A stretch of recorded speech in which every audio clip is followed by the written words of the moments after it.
César ce qui est à César, et à Dieu ce qui est à Dieu. Matthieu chapitre 22, versets 15 à 21. Loué soit Jésus-Christ. À à jamais. jamais. Aujourd'hui, dimanche 18 octobre, 29e dimanche du temps ordinaire, année A, l'Église célèbre Saint Luc.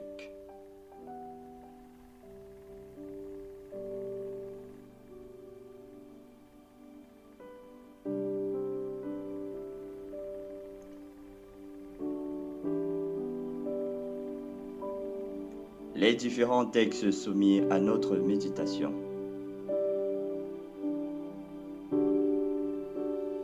Nous avons la première lecture, tirée du livre du prophète Isaïe, le psaume 95.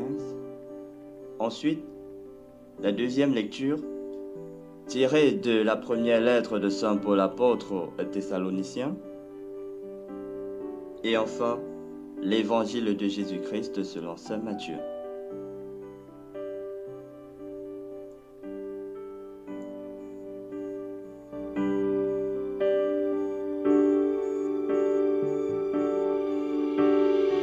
L'homélie du jour nous est proposée par les prêtres de la fraternité de Galilée. Écoutons.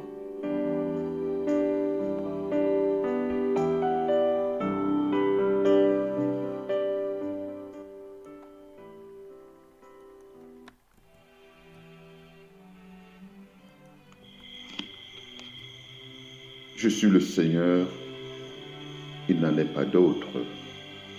Isaïe chapitre 45, verset 5.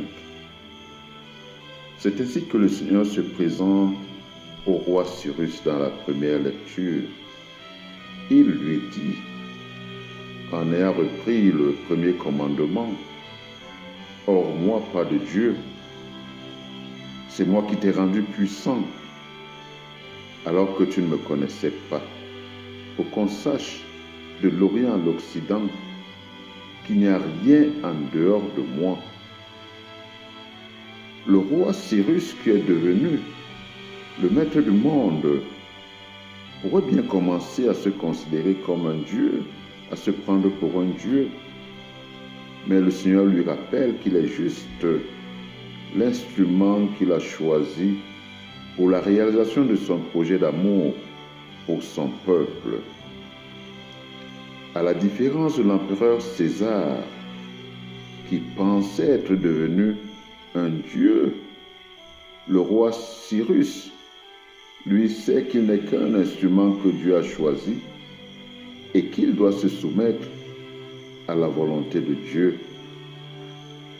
Chacun d'entre nous aujourd'hui pourrait se retrouver dans ces deux attitudes, celle du roi Cyrus ou celle de l'empereur César, qui commence à se prendre pour un dieu, ou celle du roi Cyrus, qui continue, malgré toutes les victoires, toutes les guerres qu'il a gagnées, toute la gloire qu'il a eue, mais elle continue à penser qu'il n'est qu'un simple serviteur de Dieu.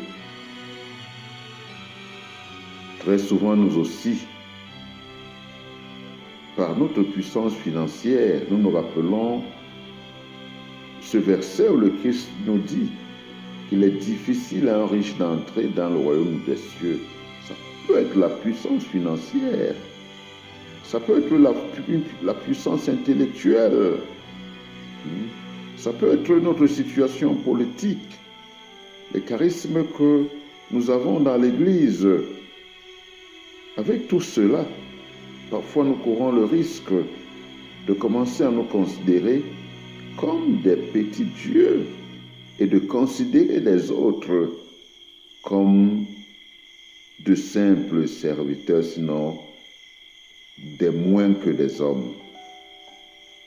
Et c'est malheureusement parfois le cas dans nos familles, dans nos communautés, dans nos milieux professionnels.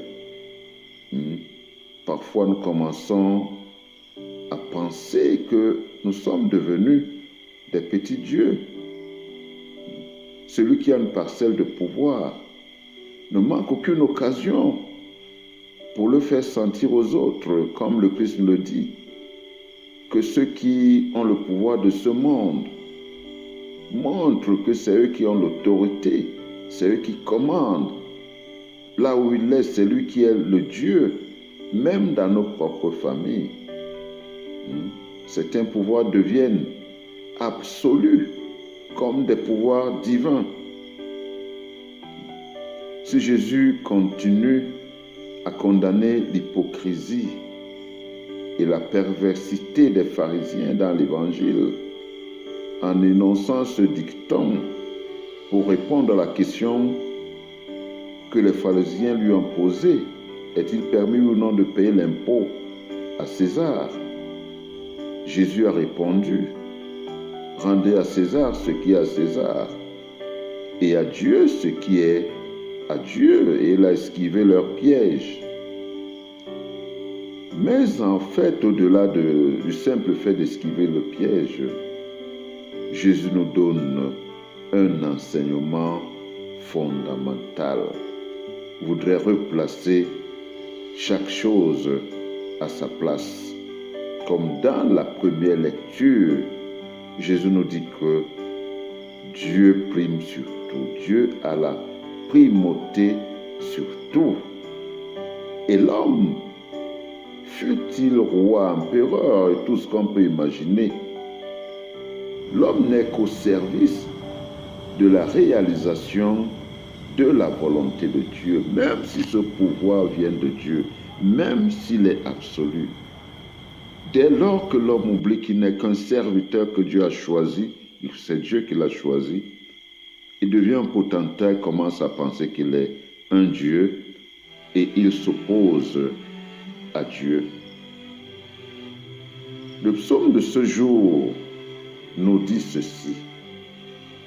Il est grand le Seigneur, redoutable au-dessus de tous les dieux.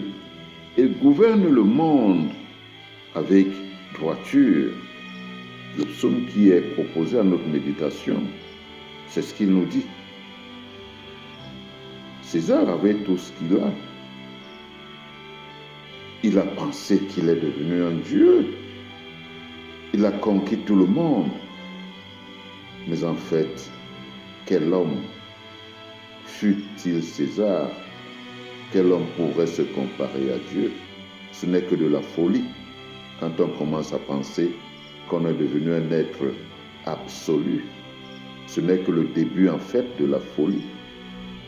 Le même psaume que nous venons de citer, le psaume de ce jour où il nous dit « N'ayant tous les dieux des nations et n'ayant les pures vanités », c'est nous qui l'ajoutons, l'homme qui commence à se considérer comme un dieu, il n'est que néant et pure vanité, dès lors qu'il a oublié sa place d'être une simple créature et qu'il a commencé à se considérer comme Dieu.